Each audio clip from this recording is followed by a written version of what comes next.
Ser podcast.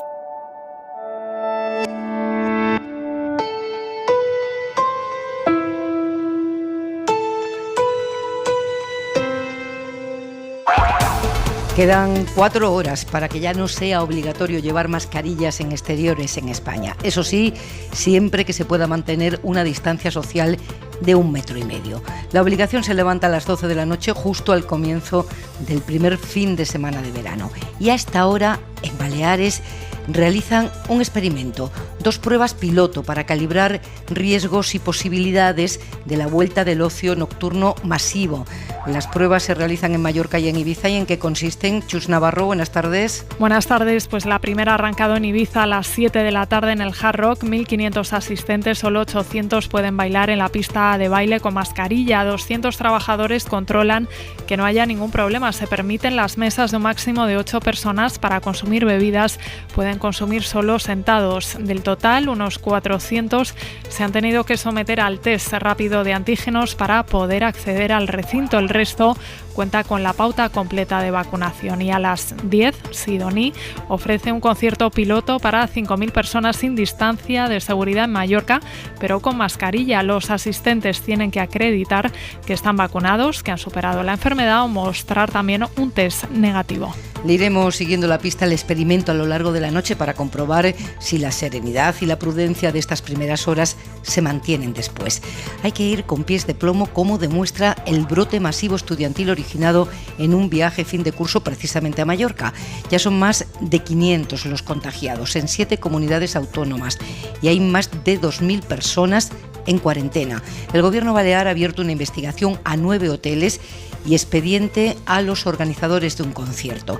Pedro Jiménez, buenas tardes. Buenas tardes. El gobierno de Francina Armengol investiga a los 9 hoteles en los que se alojaron los estudiantes de la EBAU y ha abierto expediente por falta muy grave al organizador del concierto de la Plaza de Toros de Palma, en la que no se guardaron las medidas de seguridad. Se enfrenta a una multa de entre 60.000 y 600.000 euros. Además, insta al gobierno central a abrir otra investigación a las agencias que organizaron los viajes de fin de curso. Las autoridades sanitarias ya tienen localizados los brotes que sitúan tanto en este concierto como en las fiestas que celebraron los estudiantes tanto en tierra como en barcas en la costa del Arenal de Llucmajor. Este viernes deja otra lluvia de declaraciones sobre los indultos a los condenados del procés. Pero vamos a ponerles 2 por el contraste evidente de sus contenidos. Pedro Sánchez en Bruselas, donde ha reconocido que hay muchas diferencias que resolver con el independentismo, ha insistido en su argumentario de todos estos días. En esa construcción de la convivencia hay momentos en lo que lo útil es el castigo y hay otros momentos en lo que lo útil es el perdón. Y ahora estamos en ese momento, en el momento del perdón. El perdón, dice Sánchez, pues escuchen a Aznar, que no perdona ni siquiera a quienes se han mostrado a favor de los indultos. No perdona y toma nota en tono amenazante. Porque lo que ha pasado ahí y lo que se ha dicho ahí, en el círculo de economía por algunos empresarios, y lo que se ha hecho después con los indultos y lo que han dicho la Conferencia Episcopal Tarraconense, son días para apuntar y para tener en la cabeza y para no olvidar. La próxima semana, una treintena de dirigentes independentistas están citados en el Tribunal de Cuentas para determinar su responsabilidad en el gasto de 5 millones de euros para la promoción exterior del procés. Entre ellos, Artur Mas y Junqueras. Todos pueden ver sus bienes embargados y el Tribunal de Cuentas los considera responsables de ese gasto. Hoy, el ministro Ábalos decía sobre esa cita lo siguiente. También sabíamos que todas estas causas, que no dejan de ser piedras también en este camino, pues estaban ahí y por lo tanto nos corresponde ir desempedrando todo este camino. Y la oposición interpreta que el ministro no es que reconozca la obviedad de que el diálogo va a tropezar con las consecuencias del procés y que eso ya se sabía. Interpreta que pretende desactivar al Tribunal de Cuentas. El Tribunal de Cuentas es un tribunal de la jurisdicción ordinaria, por tanto es una auténtica barbaridad ver a Ábalos o a cualquier miembro del gobierno diciendo lo que tienen que hacer los tribunales para favorecer a sus amigos golpistas. Es indignante. Y esta tarde, desde Barcelona, el presidente aragonés abundaba en la idea. El último episodio de la represión lo vemos en un Tribunal de Cuentas formado por personas pues muy próximas al Partido Popular, altamente politizado, que se ha convertido en una nueva Inquisición, una Inquisición económica, y que está amenazando el patrimonio de decenas de familias en Cataluña. Y por lo tanto, ante esta situación de injusticia, todos tenemos que utilizar los mecanismos que tengamos a nuestro alcance para evitar esta situación. Por lo tanto, cada parte sabe lo que tiene en sus manos para poder revertir la represión. Instamos a que lo haga. Y la tragedia con la que cerramos la semana es el asesinato de una cooperante española en Etiopía, junto a 2 compañeros etíopes, los 3 miembros de Médicos Sin Fronteras. Se llamaba María Hernández, tenía 35 años y era coordinadora de emergencias en Tigray, una zona de Etiopía sumida en el conflicto civil, que es donde ha sido asesinada. ¿Con qué seguimos, Esther Bazán? Buenas tardes. Con un hallazgo paleontológico, buenas tardes, ahora analizado con nuevas técnicas y que ha generado mucha controversia en la comunidad científica. Se descubrió en China hace años y se ha bautizado como hombre dragón. ¿Pero por qué hay tanta polémica, Javier Gregori? Buenas tardes. Buenas tardes, porque este cráneo fósil se encontró, como decías, hace 90 años y se cree que era de un hombre de unos 50 años que pudo vivir hace 146.000 años. Pero ahora, tras analizarlo con modernas técnicas, un equipo de paleontólogos chinos afirma que pertenece en realidad a una nueva especie humana y que además, y ahí entra la controversia, es la más próxima a la nuestra, el Homo sapiens. Sin embargo, este anuncio ha creado ya una gran polémica porque muchos expertos consideran que todavía faltan más pruebas, por ejemplo muestras de ADN, para poder aceptar que se trata de una nueva especie directamente ligada con nosotros, como los neandertales. De momento, esta posible nueva especie de homínido ha sido bautizada como Homo longi, que en chino significa hombre dragón. Primer fin de semana del verano con calor y algunas tormentas en el norte, Jordi Carbó. Buenas tardes. El calor será parecido al de hoy. Mañana temperaturas un poco más altas, tanto las mínimas como las máximas. El domingo bajarán ligeramente, pero en general sensación de ambiente veraniego, además con muchas horas de sol. Si bien mañana y el domingo por la tarde, entre la Ibérica, los Pirineos y el Valle del Ebro tendremos algunas tormentas que en general no acumularán mucha agua, pero sí puede llover de manera torrencial y mucha atención a las fuertes rachas de viento. Información del deporte, Jesús Gallego, buenas tardes. Buenas tardes, mañana comienzan los octavos de final de la Euro con el Italia-Austria y el Gales-Dinamarca. La selección española hoy se ha dedicado al ocio antes de viajar el domingo a Copenhague, donde el lunes jugamos ante Croacia. Y mucho motor este fin de semana, primeros entrenamientos del Gran Premio de Austria de Fórmula 1. Fernando Alonso ha sido quinto y en motociclismo en el Gran Premio de los Países Bajos, Márquez ha vuelto a caerse, afortunadamente sin consecuencias. Así comienza Hora 25.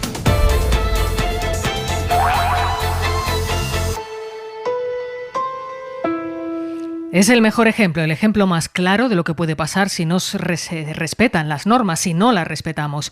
La distancia de más de 1,5 metros, la mascarilla puesta, si no es posible respetar esa distancia. Siguen subiendo las cifras de contagiados y de los que han tenido que ponerse en cuarentena después del megabrote de Mallorca, que se ha extendido por al menos 7 comunidades tras un viaje de fin de la EBAU. Incluyó un concierto, fiestas en barcos, en hoteles. José Martínez Olmos, médico experto en salud pública, nos lo explicaba en la SER. La sensación que muchas personas pueden tener de que la pandemia ya está en la fase final y que no hay problema, y al contrario, las personas más jóvenes todavía no tienen la cobertura inmunitaria porque no ha sido posible todavía el acceso a la vacuna y por lo tanto es imprescindible protegerse ellos y proteger a los demás. No es de extrañar que en los próximos días veamos más casos producidos precisamente por los contactos de estas personas, de estos chavales que se han infectado. ¿En qué punto estamos, Mario Lalourido? ¿Cuál es la situación? ¿Los contagiados en cuarentena? ¿En cuántas comunidades? ¿Cuál es el mapa? Buenas tardes. Buenas tardes, Esther. Estudiantes contagiados van más de 600 y la bola sigue creciendo. Cuarentenados solo en Madrid, más de 2.000. Comunidades autónomas afectadas ahora mismo son 7 con casos confirmados, pero puede aumentar el número porque Andalucía tiene en aislamiento y seguimiento a casi 500 jóvenes que participaron en esos viajes de fin de curso. La Junta les está haciendo PCR y está pendiente del resultado. Miguel es uno de los miles de estudiantes que estuvieron en Mallorca y acaba de pasar por los micrófonos de Radio Madrid. Escucha lo que cuenta de la policía. Luego la policía, al ver que, por así decirlo, no le rentaba tener a los chavales esparcidos por Mallorca, por así decirlo, nos reunieron a todos, nos indicaron, por así decirlo, a dónde ir para hacer botellón y nos reunieron a los 4.000 o no sé cuánta gente éramos mucha gente, muchos jóvenes, en una calle donde nos dejaban ahí sin mascarilla y sin todo y a nuestro aire para hacer botellón. Las autoridades sanitarias se preparan para que el megabrote siga creciendo, siga aumentando en los próximos días. En Madrid y en Galicia están convencidas de que hay ya transmisión dentro de las familias en ambos territorios, junto a la Comunidad Valenciana y Murcia, otras dos afectadas. La pandemia ha repuntado estos días y en Galicia y en el País Vasco, entre los positivos del brote estudiantil, se ha detectado la variante Delta. En Euskadi, por cierto, van a ampliar los cribados a todos los jóvenes de 16 a 19 años que han estado recientemente en Mallorca. Las autoridades sanitarias intentan que los más jóvenes entiendan que aún no están vacunados y que tienen que mantener la prudencia. ¿Cómo hay que hacerlo? Se lo hemos preguntado a una psicóloga, es Amaya Prado. Yo creo que es muy importante este año hacer esa publicidad o esa información o esa llegada de esas recomendaciones, pero pues hacia ellos, ¿no? Hacia que les llegue a ellos de una manera directa. Hay que utilizar lo que son sus redes sociales y los medios donde ellos adquieren esa información. Hay que actuar ahí y hay que actuar siendo contundente, pero no que haya un señalamiento criminalizando, ¿no?, a los jóvenes de estas situaciones. Los jóvenes, nos explicaba, creen que no les va a pasar nada, así que hay que hacer pedagogía y comprensión. Esta noche, a partir de las 10, las 9 en Canarias, vamos a pedir a un psicólogo que nos ayude con el otro tema que también genera mucho debate sobre cómo hacerlo. Quitarnos la mascarilla en exteriores, el miedo, la liberación, ¿cómo lo afrontamos? En Israel, los viajes al extranjero y la no vacunación en el grupo de los más jóvenes, entre los 12 y los 16 años, ha obligado a volver atrás 15 días después y tener que llevar de nuevo la mascarilla. Nos lo contaba en el informativo Hora 14, Miguel Glastein, el jefe de emergencias del Hospital de Tel Aviv. El 80% de la gente que se contagió estos últimos días no está vacunada, que está el grupo de chicos, obviamente, y aparte de adultos que no se quisieron vacunar. Pero lo optimista para mí es que la gente quizás recuperó la conciencia y ya los chicos de 12 a 16 años, muchas familias empezaron a vacunar a los chicos. Así que todo pasa por la famosa frase vacunar, vacunar y vacunar. La próxima semana España va a registrar un récord en la recepción de dosis de vacunas. En concreto, estamos hablando de más de 6 millones. Para que se hagan ustedes una idea, los récords que hemos tenido a lo largo de este trimestre pues estaba en torno al 1,5 millones, al 1.600.000 dosis. Es el anuncio que ha hecho el presidente del Gobierno hoy, 6 millones. Llevábamos 2 días de récord en el número de dosis que se habían pinchado. Hoy no tenemos récord, pero sí 1/3 de la población inmunizada. La mala noticia es que la incidencia acumulada ha vuelto a subir por tercer día consecutivo. Nicolás Castellano. En total, en nuestro país se han administrado ya casi 39 millones de vacunas. Casi 16 millones de ciudadanos de nuestro país tienen ya la pauta completa de vacunación contra la COVID-19. Con la primera dosis se superan los 24.300.000 vacunados, después de una jornada con 514.000 pinchazos. En cuanto a los contagios, la incidencia sube hoy 2 puntos y se sitúa en 95 casos por cada 100.000 habitantes. Sanidad notifica 4.924 contagios, menos de 2.000 en las últimas 24 horas. En las UCI continúan 641 pacientes con COVID, un 6,9% del total de camas de las unidades de cuidados intensivos, y menos del 2% del total de camas ocupadas en los hospitales españoles son por casos de coronavirus. Sanidad ha sumado 13 fallecidos, lo que eleva a 80.779 los muertos por la pandemia en nuestro país. Hay otra noticia de esta tarde, la ha adelantado Nicolás Castellano en La Ventana. El asesinato de una cooperante española y 2 compañeros etíopes de Médicos Sin Fronteras ha sido en Tigray, en Etiopía, lo contábamos en la portada. Es una región del norte del país sumida en una guerra desde hace 7 meses. Victoria García, adelante. Hola Esther, buenas tardes. María Hernández, coordinadora de emergencias de la ONG, fue víctima de un ataque al vehículo en el que viajaban ayer por la tarde junto a otros 2 compañeros etíopes de la misma organización que también han fallecido en la región de Tigray, en Etiopía. Como decías, esa zona está sumida en un conflicto civil desde que en noviembre del año pasado el gobierno de Etiopía lanzó una ofensiva militar contra el llamado Frente de Liberación Popular de Tigray, el partido nacionalista que tenía el poder en la región. María tenía 35 años, era natural de Madrid, llevaba 6 años como cooperante con Médicos Sin Fronteras y había estado trabajando también en Yemen, México y Nigeria. En la cadena SER, Hora 25. Después de meses intentándolo, el Parlamento Europeo y los representantes de los gobiernos han llegado a un acuerdo para condicionar un 25% de las ayudas agrícolas a una producción verde y respetuosa con el medio ambiente. El Parlamento y las organizaciones ecologistas querían más. Al final, este es el acuerdo al que se incorpora por primera vez en la historia de la política agrícola exigencias sociales. Corresponsal Griselda Pastor, buenas tardes.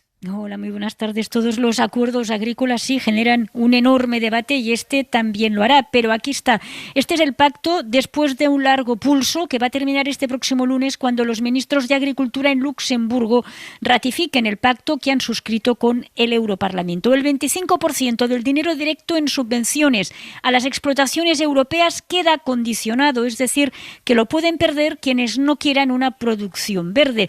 Un pacto que rebaja el 30% reclamado inicialmente por el Europarlamento, aunque a cambio concede dos reivindicaciones históricas de la izquierda europea: dedicar obligatoriamente una parte de todas las subvenciones exclusivamente a explotaciones pequeñas, el 10%, y vincular, y por primera vez su reparto total, con los derechos sociales de los trabajadores agrarios, o sea, que las inspecciones laborales al campo podrían tener, a partir de ahora, un recorte del dinero europeo en subvenciones. Todo esto a partir del 2023 como test y obligatoriamente a partir del 2025.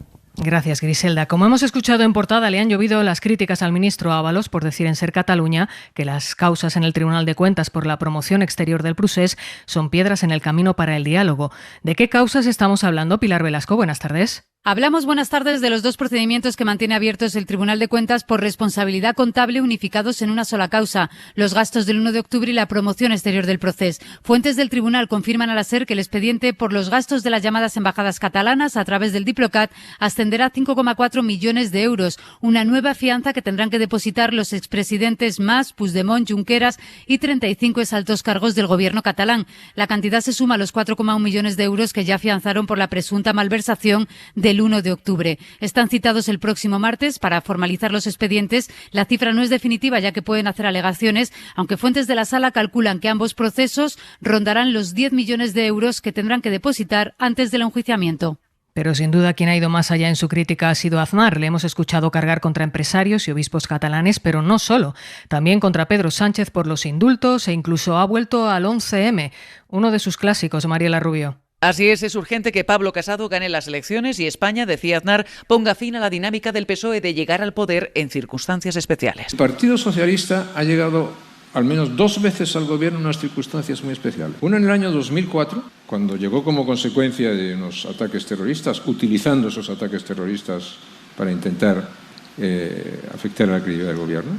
Y en segundo lugar, con una moción de censura apoyado por separatistas y exterroristas. Esa ha sido la manera que ha llegado el gobierno. Preguntado por cuál es la diferencia entre estos indultos y los que se aprobaron durante su mandato, Aznar respondía: lo que diferencia estos indultos de otros, porque todos los indultos son diferentes, que tú estás indultando a unos señores que te están diciendo que van a repetir el golpe de Estado. Y lo estás indultando porque te conviene. Y como escuchábamos en portada, Aznar ha llamado a no olvidar lo dicho por empresarios y obispos catalanes sobre los indultos. Son días para apuntar, decía el expresidente.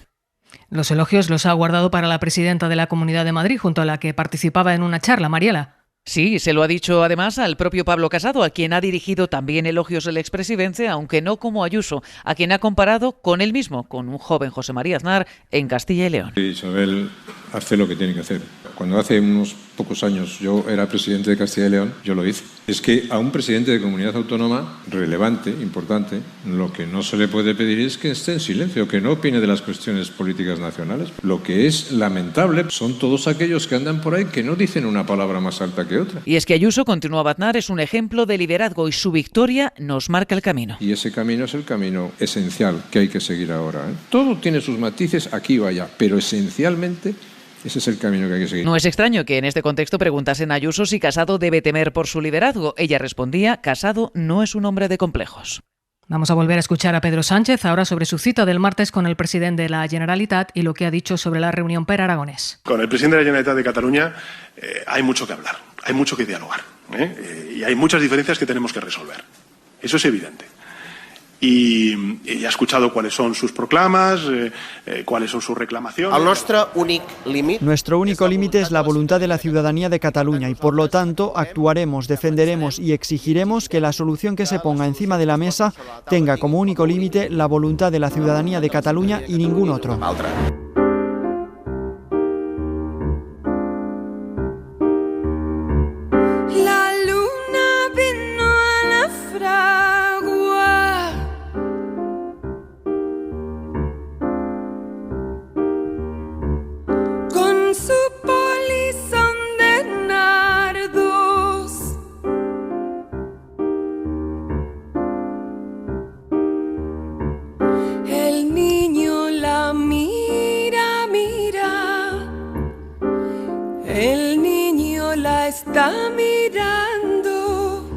Se ha subastado en París el manuscrito del poema Romance de la Luna, Luna que abre el romancero gitano de Lorca. Se ha subastado en París por casi 48.000 euros, Pepa Blanes. La firma de Lorca y un dibujo en azul y rojo de una luna y un hombre con sombrero rodean a este manuscrito, el único que se conoce de este primer poema del romancero gitano, Romance a la Luna. Se lo regaló a su amigo de juventud, José Mora Guarnido, durante un encuentro en Uruguay en el año 34. Para un viejo y queridísimo camarada, escribía Lorca. Su amigo lo conservó hasta su muerte y después su legado fue pasando de manos hasta que ha acabado en esta subasta de Sotheby's, celebrada online desde hace varios días. 47.800 euros ha pagado el comprador o la compradora, cuya identidad todavía no se conoce. En el lote subastado, curiosamente, había más autores españoles: un libro de José Bergamín, una primera edición del Quijote de 1600, un libro ilustrado por Picasso y una calcografía de Los Caprichos de Goya.